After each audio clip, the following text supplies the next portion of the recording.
hindi pa ukol na mawala siya sa akin. Hanggat buhay nga hindi kami susuko. Magkasama pa kami habang buhay. In sickness and in health, till death do us part. Yan ang sumpaang buhay na buhay sa mag-asawang Primo at Zosima. Mahigit 40 taon ng kasal. Pagmamahal ang sikreto namin. Bawat isa sa amin. Bigayan lang po. Mami, mahal na mahal kita.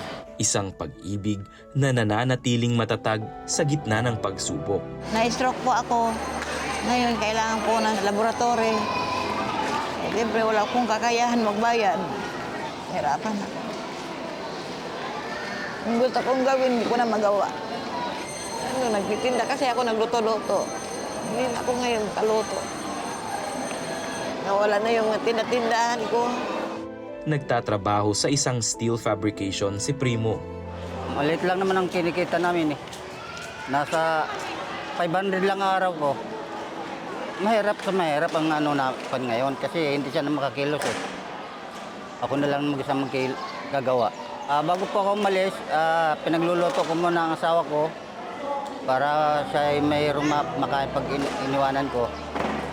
Madaling araw po, nag-asikaso na sa akin, tapos papasok. Pag uwi sa hapon, intindi pa rin sa akin. Bago siya pumasok, napaliguan na niya ako. Ganun talaga po eh, naging asawa ko eh. Talagang minahal ko siya ng gusto. Hanggat buhay nga hindi kami susuko. Magkasama pa kami habang buhay. Sa Panginoon na po ako umaasa. Alam ko, tutulungan niya ako. Tugon sa kanilang pananampalataya ang pagdating ng Operation Blessing Mobile Medical Clinic sa Tropical Village, Barangay San Francisco, General Trias, Cavite. Dala nito ang libreng medical check-up, reading glasses, dental services, lab tests, ECG at mga gamot. Salamat po ako na natulugunan yung laboratory ko lahat.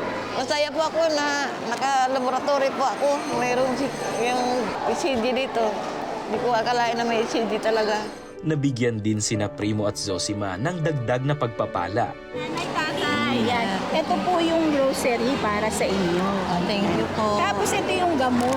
Sa ating bayanihan para tulungan ang mag-asawang Buse at ang mga residente rito na ipadama natin ang tunay na pag-ibig. Hindi lang sa salita, kundi sa gawa. Thank Thank you sa operation.